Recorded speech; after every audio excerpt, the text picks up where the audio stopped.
Suportado pa rin ni Tamba si VP Sara. Naniniwala kayo, John? Naniniwala kayo? Ito yung sinasabi ko na sa inyo na huling-huli na ito si Tamba. Kaliwat kanan na, public knowledge na. Kahit si PRRD, alam niya na inaatake yung anak niya. Alam ng tatay kung sino nga atake. Tandaan nyo, presidente yung tatay. At syempre, merong ibang nararamdaman ng tatay para sa anak eh. Inaatake mo. Tapos ngayon sasabihin mo, hindi ikaw? Ayan, yan ang ugali ng mga lalaki. Kahit mahuli ka, huwag kang aamin. Yung ganyang style mo, Tamba, style yan ng mga babaero. National elections, kaya namimiss na niya ang vice-presidente. Kita mo ka-plastic nito. Ito lang ha. Okay, sasabihin ko sa inyo. In my opinion, plastic tong tao na ito. In my opinion, ipokrito itong tao na ito. Diretsahin na natin. Ipokrito to. Wala kang magagawa, opinion ko yun eh. Pero siguro, malamang-lamang, yung sinasabi ko, agree ang mga taong bayan dito. Plastic ka, Brad. Ay, plastic ka, speaker. May galangin natin. Plastic ka, speaker. Namimiss mo? O nagseselos ka? Ako palagay ko seloso ito eh. Nakita mo siguro nag-holding hand si Marcos. Di ba may picture sila nag-holding hand sila ni Marcos? May mga ganyan kasing tao. Ha? Alam nyo yan eh, may mga ganyan. Kahit sa magkakaibigan, yung ang tawag namin doon is bakurism eh. Ano naman yung bakurism? Mahilig mang bakod.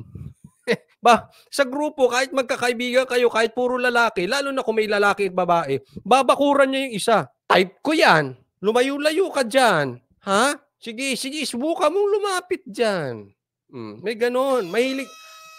Sharp ako eh. Pagka ang tao mahilig mang bakod, wala ka na. Etchapuera kita. Bye-bye. Ayoko ng babakod na tao. Minsan may ganyan tao, di ba? Ito, palagay ko, ako'y naniniwala, totoo to sasabihin ko, bagamat opinion ko lang to ha. Ang laki ng inggit nito kay Sara. Selos to. Kasi panay ang lapit kay Marcos eh. Nagkikita sila ni Marcos, nag-holding hands pa eh. Di gusto mo, holding hands mo rin si Marcos. Wala namang problema. Gusto mo, i-lips to lips mo pa eh. Hindi ko sinasabing tama mag-lips to lips ang kapwa lalaki ha. Hindi ko po sinasabi yon. Ang point ko lang, bahala ka sa buhay mo. Kung papayag si Marcos, i-lips to lips mo, so be it. Pero wag ka nagseselos. Pinaplastic mo, namimiss mo pa. Sobrang inggit mo. Sobrang selos mo. Sobrang insecure mo kay Sara. Naman, alam na ng taong bayan yan. Bagamat yan ay opinion ko lang, sa tingin ko, kayo nga, sige nga, sagutin niyo ako. Pati sa manunood ng replay na ito. Sige nga, sagutin niyo ako. Ito ba'y totoong namimiss na si Sara? O ito ay insecure kay Sara? O ito ay seloso kay Sara? Or binabakuran si Marcos? Ganyan eh. May mga taong ganyan.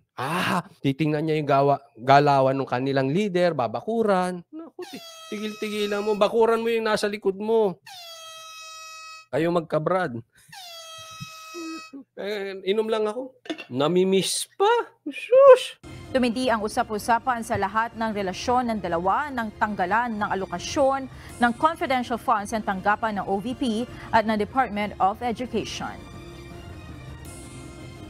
For the Vice President, I respect the Vice President. I-respect the Vice President, tinanggalan mo ng Maharlika funds, tapos, naku, ewan ko na, ayoko na magsalita.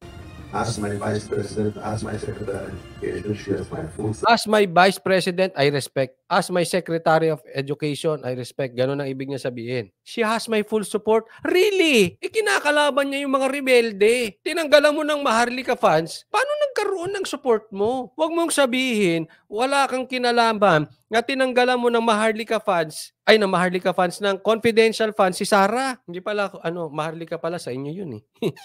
Confidential funds si Sara. Wala kang kamay doon? Inutil kang speaker kung wala kang kamay doon. Ikaw ang leader eh. Ikaw ang speaker. Gumalaw yung nasa ilalim mo, hindi mo alam. Come on. Ginagawa mo kaming tanga, tambaluslos. Dalawa lang yan. May kinalaman ka sa pagpapatanggal ng confidential funds niya or inutil ka. Kasi kung suportado mo si Vice President, dapat sinuportahan mo kung ano yung gusto niyang proyekto. At alam mo naman, hindi lang naman ngayon nangyari yan eh. Matagal nang kumakalaban sa rebelde si Sara. Paano nasa support? Asan ang support mo ron? Ni hindi mo pinagsabihan yung congressman mo, support? Support o support? Ano ko talaga to? Ayan, naglaho na tuloy daw yung Maharlikapan. Hindi Maharlikapan, confidential. Sabi ni Sam Nul, hindi tayo ginagawang tanga, Coach Oli. Ginagawa niyang tanga ang sarili niya. Sa bagay, alam mo, pag malalaman mo ang isang tao pag malala na, naniniwala siya sa sarili niyang kasinungalingan. Yun, malapit ka na, Brad. Pagka ganun ka, Brad, malapit ka na, ingatan mo yun. Pag alam mong sinungaling yung sinasabi mo, tapos pinapaniwalaan mo, malapit ka na. Ay. Wag na sana magpabudol ulit si BP Sara. Ay, sana. Hindi, simple lang yan. Listen sa tatay. Kaya ito, lagi kong pinapayo, makinig kayo sa tatay kasi ang tatay ay may wisdom yan. Kung si Sara nakinig, hindi ko po sinisisi. Susuportahan natin si Sara, hindi po natin dinidiin. Pero kung si BP Sara nakinig sa tatay, wala tayong problema. Ito naman kasing mga vloggers, isa pa to eh.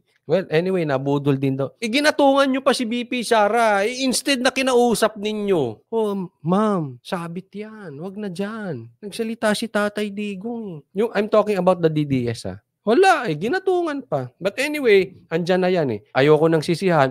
Magtulong-tulong na lang tayo, suportahan. Pero tama, wag na tayong papabudol ulit Kasi pag ginawa mong paulit-ulit yung pambubudol, sabi nga ni Banat Bay, tanso ka. Ulit-ulitin mo yung mali. Anong klaseng tao ka? So, wag na papaulit-ulit Support. I don't know what I have said or done to attack her. Please identify those accusations, if any.